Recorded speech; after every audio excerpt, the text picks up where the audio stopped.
परम महाशांति है। परम महाशांति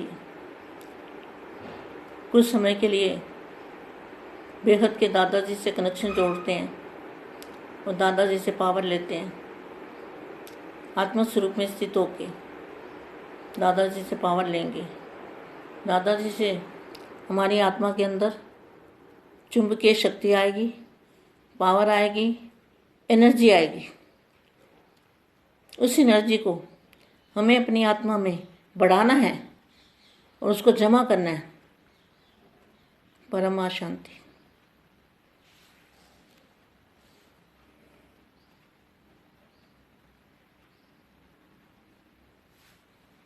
परम शांति। बेहद के बच्चों को बेहद की माँ का दिल से याद प्यार और नमस्ते। सारे ज्ञान का सार क्या है, ये वाणी पढ़ रही हूँ मैंने आपको कहा था उस दिन भी, वाणियों के अंदर अखुट खजाने हैं। अखुट खजाने वाणियों के अंदर भरे हुए हैं। यथार्थ ज्ञान वाणियों में भरा हुआ है। जितनी बार पढ़ोगे उतनी बार नया मिलेगा। तो ज्ञान, सारे ज्ञान का सार क्या है? जो भी बेहद के बच्चों ने ज्ञान लिया, दादाजी से ज्ञान समझा, उस ज्ञान का सार क्या है? 2 शब्द में बताओ। ज्ञान का सार है आप और बाप। बेहद के दादाजी की पहचान परख शक्ति। तो सारे ज्ञान का सार क्या निकला? सारे ज्ञान का सार क्या निकला? सार है बाप और आप। एक बाप दूसरा ना कोई। ये ज्ञान का सार है। जितना भी ज्ञान बेहद के बच्चों ने सुना, उस ज्ञान का सार है एक बाप दूसरा ना कोई। मैं और मेरा बाप। सभी बच्चों को बाप संपन्न बनाना चाहते हैं। संपन्न बनाने के लिए रोज रोज नई पॉइंट बताते हैं। तो माँ के द्वारा भी जो पॉइंट बताए जाते हैं, वो बेहद के दादाजी या नानू राम बापू जी वो ही बुलाते हैं मेरे से भी। तो कौन देता है पॉइंट? नए पॉइंट बच्चों को संपन्न बनाने के लिए नए पॉइंट रोज रोज भिन्न प्रकार से पॉइंट बताते रहते हैं। और सभी पॉइंट का सार है। सभी पॉइंट का सार क्या है? सभी को सार में समाना है। सार है बिंदु स्वरूप। आत्मा क्या है? अति सूक्ष्म, सुई की नोक से भी बराबर, उससे भी छोटी, जो ना इन आंखों से नहीं दिखाई दे सकती। क्यों? आत्मा परम प्रकाश की बनी हुई है बेहद के बच्चों की।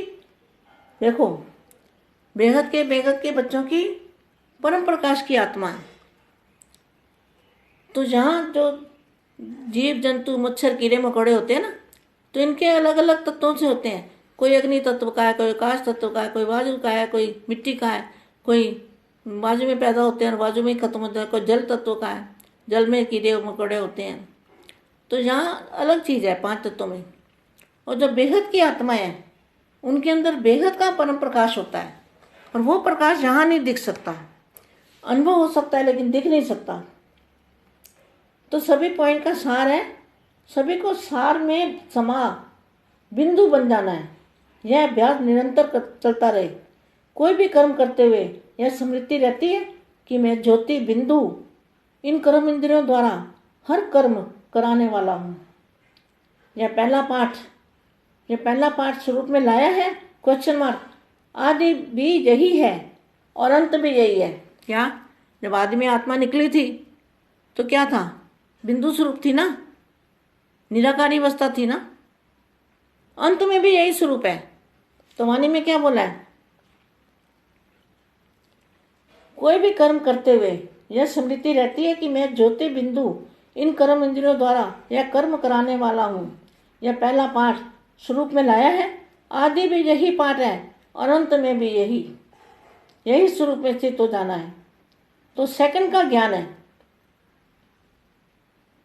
सेकंड का ज्ञान सेकंड के ज्ञान स्वरूप बने हो, विस्तार को समाने के लिए 1 सेकंड का अभ्यास। जितना विस्तार में आना सहज है, उतना ही सार स्वरूप में आना सहज अनुभव होता है? क्वेश्चन मार्क है। सार स्वरूप में स्थित हो फिर विस्तार में आना, यह बात भूल तो नहीं जाते हो? मतलब कभी निराकारी अवस्था, कभी आत्मस्वरूप की अनुभूति और कभी प्रेता स्वरूप की अनुभूति। सार स्वरूप में स्थित हो, विस्तार में आने से कोई भी प्रकार के विस्तार की आकर्षण नहीं होगी। देखो, कोई भी प्रकार की आकर्षण नहीं होगी इन तत्वों की दुनिया में। किसी भी जब सार का अनुभव करोगे, आत्मा का अनुभूति करोगे, तो इस दुनिया की कोई भी जो वस्तु है, कोई भी सार है, विस्तार है, उसका वो आपको आकर्षण नहीं करेगा। विस्तार को देखते, सुनते, वर्णन करते ऐसे अनुभव करेंगे जैसे एक खेल कर रहे हैं। ऐसा अभ्यास सदा कायम रहे, इसको ही सहज याद कहा जाता है। सहज याद। जीवन के हर कर्म में 2 काम आते हैं, चाहे ज्ञान में चाहे अज्ञान में। मैं कौन, मैं और मेरा, इन 2 शब्दों में ज्ञान का सारा सार है। मैं श्रेष्ठ आत्मा हूँ और मेरा बाबा, इसमें सब आ जाता है। मेरा बाबा अर्थात मेरा वर्षा, मेरा और मेरा, मैं और मेरा, ये 2 शब्द पक्का है ना। मेरा बाबा कहने से अनेक प्रकार का मेरा समा जाता है। तो 2 शब्द स्मृति में लाना मुश्किल है व सहज है। पहले भी यही 2 शब्द बोलते थे और अभी भी यही 2 शब्द बोलते हैं, लेकिन अंतर कितना है इसका मतलब समझते हो? पहले भी ये 2 शब्द थे, मेरा बाबा, और अभी भी यही 2 शब्द है, लेकिन बाबा बदल गया ना। वो लेखराज दादाजी को बोलते थे बाप, निराकार को बोलते थे बाप, शिव को। तो यहाँ क्या है, यहाँ बेहद के बाप के लिए लागू पड़ता है। तो यही मैं और मेरा, यही पहला पाठ। अभी भी 2 शब्द बोलते हैं, लेकिन पहले भी यही 2 शब्द बोलते थे, अभी भी ये 2 शब्द बोलते हैं, लेकिन अंतर कितना है? मैं और मेरा, यही पहला पाठ बोल सकता है क्या? यह तो छोटा सा बच्चा भी याद कर सकता है। आप नॉलेजफुल हो ना, तो नॉलेजफुल 2 शब्द याद न कर सकें, यह हो नहीं सकता। इसी 2 शब्दों से माया जीत, निर्विघ्न, मास्टर सर्वशक्तिवान बन सकते हो।